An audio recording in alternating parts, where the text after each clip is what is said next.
दोस्तों संसार की प्रत्येक पत्नी बस यही चाहती है कि उसका पति उसकी हर बात माने और वो उसे हमेशा खुश रखे। लेकिन आज के युग में तो सब कुछ इसका उल्टा ही हो रहा है। ना तो पति पत्नी की बात मानता है और ना ही पत्नी पति की। लेकिन दोस्तों आज हम आपको महाभारत के वन पर्व के अध्याय 233 में उल्लेखित द्रौपदी व सत्यभामा के बीच हुआ एक ऐसा संवाद प्रस्तुत करने जा रहे हैं जिसमें द्रौपदी ने पति पत्नी के दाम्पत्य संबंधों को मधुर बनाने के लिए 12 ऐसी महत्वपूर्ण बातें बताई थी जिसका पालन करके कोई भी स्त्री अपने ग्रस्त जीवन को स्वर्ग बना सकती है। तो चलिए शुरू करते हैं। नमस्कार और एक बार फिर स्वागत है आप सभी श्रोताओं का आपके अपने वीडियो कलेश यूट्यूब चैनल पर।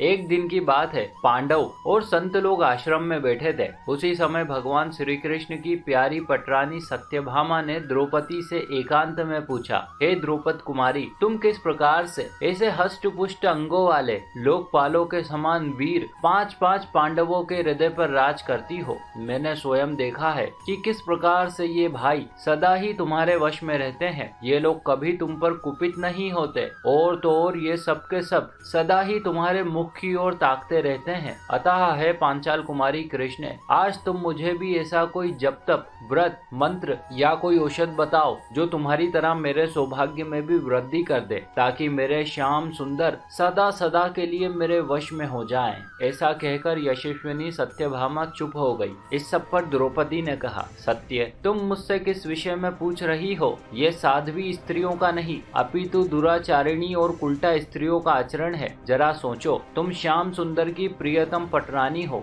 जब तुम्हारे पति को यह मालूम पड़ेगा कि तुम उसे अपने वश में करने के लिए किसी प्रकार के मंत्र तंत्र अथवा जड़ी बूटी का प्रयोग कर रही हो, तो वो इस सब पर क्या प्रतिक्रिया व्यक्त करेंगे? वो तो क्या, बल्कि उनके स्थान पर कोई अन्य पुरुष हो तो वो भी उसी प्रकार से उद्विग्न हो उठेगा जैसा अपने घर में घुसे सांप को देखकर लोग शंकित हो जाते हैं। अब तुम ही बताओ, उद्विग्न या अशांत पुरुष से कभी सुख की प्राप्ति हो सकती है? नहीं, ऐसा संभव ही नहीं है। और तो और पति को वश में करने के चक्कर में अब तक कई स्त्रियों ने अनजाने में शत्रुओं द्वारा भेजी गई औषधियों को खिलाकर अपने पतियों को नपुंसक या कोढ़ जैसे भयंकर रोग दे दिए हैं। और इस प्रकार से दोस्तों द्रौपदी के मुख से ऐसे वचन सुनकर सत्यभामा का भ्रम दूर हुआ। तदनंतर द्रौपदी ने सत्यभामा को पति के हृदय पर राज करने हेतु वे 12 सूत्र बताए जिनका पालन संसार की प्रत्येक स्त्री को करना चाहिए। द्रौपदी ने कहा, मैं सदैव ही काम, क्रोध व अहंकार को छोड़कर बड़ी ही सावधानी से पांडवों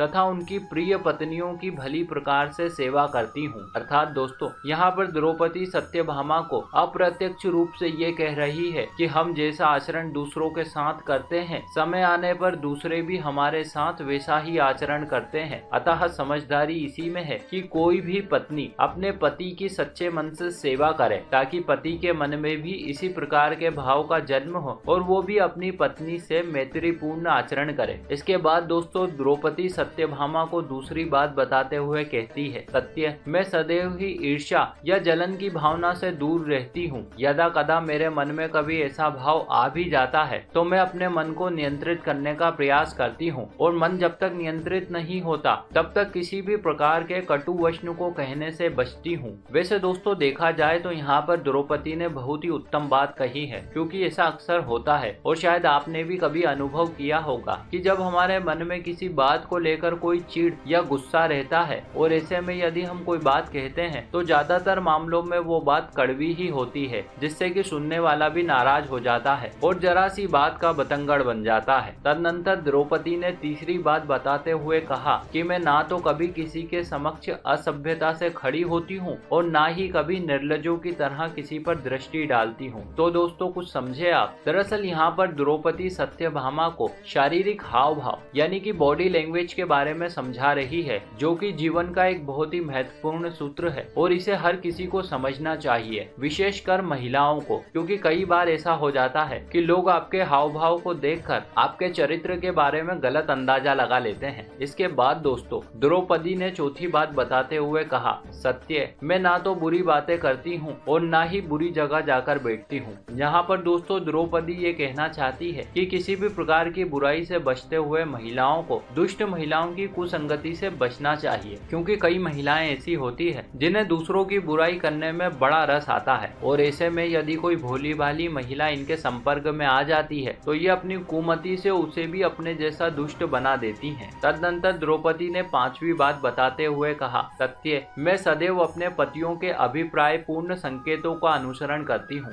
यहाँ पर दोस्तों द्रौपदी सत्यभामा से ये कह रही है कि वे अपने पति के हाव भाव या उनके इशारों को सही ढंग से समझकर उनके कुछ कहने से पहले ही उनके मन की बात जान लेती है और उसी के अनुसार आचरण करती है। इसके बाद दोस्तों द्रौपदी ने 6ठी बात बताते हुए कहा, देवता, मनुष्य, सजा धजा या रूपवान कैसा ही पुरुष क्यों ना हो, मेरा मन पांडवों के सिवा कहीं और नहीं जाता। यहाँ पर दोस्तों द्रौपदी अपने पतिव्रत धर्म का पालन करते हुए ये कह रही है कि किसी भी स्त्री को भूल से भी किसी परपुरुष की ओर आकर्षित नहीं होना चाहिए, फिर चाहे वो पुरुष साक्षात देवता ही क्यों ना हो, क्योंकि स्त्रियों के ऐसे आचरण से ही व्यभिचार का जन्म होता है। और वैसे भी आपको तो पता ही है कि ये संसार कभी पुरुषों को दोष नहीं देता है, परंतु हाँ, लोग स्त्रियों पर उंगली उठाने में जरा भी संकोच नहीं करते हैं। तदनंतर द्रौपदी ने 7वीं बात बताते हुए कहा, सत्य, मैं उनके स्नान किए बिना स्नान नहीं करती या उनके बैठे बिना स्वयं नहीं बैठती।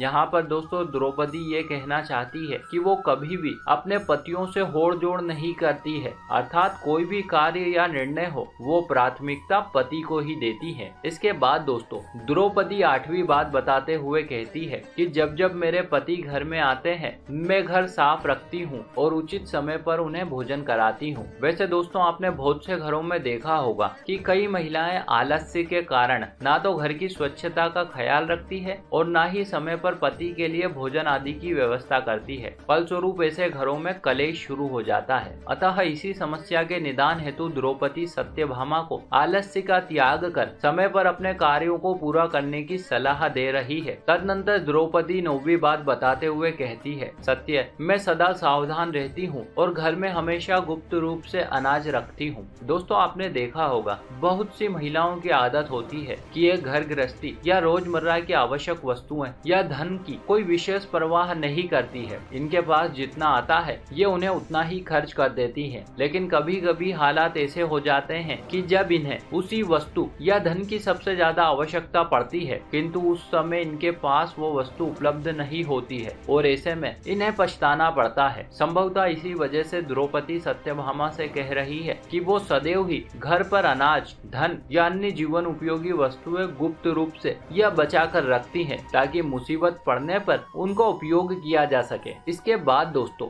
द्रौपदी 10वीं बात बताते हुए कहती है कि मैं कभी भी दरवाजे पर खड़ी नहीं होती हूँ। बहुत सी महिलाओं की आदत होती है कि वे अपना ज्यादातर समय खिड़की या दरवाजे पर खड़े होकर बिताती हैं। हालांकि थोड़ी बहुत देर ये सब चलता है, लेकिन कोई महिला अपना ज्यादातर समय ऐसे ही बिताने लगे तो फिर बहुत ही जल्द लोग उनके घर के आगे चक्कर लगाने लगते हैं और जब ये बात पति को पता चलती है तो फिर कलेश शुरू हो जाता है। फिर चाहे वो स्त्री कितनी ही निर्दोष क्यों ना हो, पति उसकी एक बात नहीं सुनता है। अतः दोस्तों द्रौपदी के कथन अनुसार किसी भी स्त्री को इन सब झंझटों में पड़ने से बचना चाहिए। तदनंतर द्रौपदी 11वीं बात बताते हुए कहती है, सत्य, मुझे पति के बिना अकेले रहना बिल्कुल भी पसंद नहीं है। यहाँ पर दोस्तों द्रौपदी सत्यभामा को ये समझाना चाहती है कि चाहे स्त्री हो या पुरुष, दोनों का मन अत्यंत ही चंचल होता है। ऐसे में यदि पति पत्नी एक दूसरे से दूर रहे तो उनके बीच तीसरे शख्स के आने की संभावना बढ़ जाती है, जिससे कि पति पत्नी के रिश्तों में दरार पड़ जाती है। अतः ये जरूरी है कि पत्नी को ज्यादा से ज्यादा समय अपने पति के साथ ही रहना चाहिए। इसके बाद दोस्तों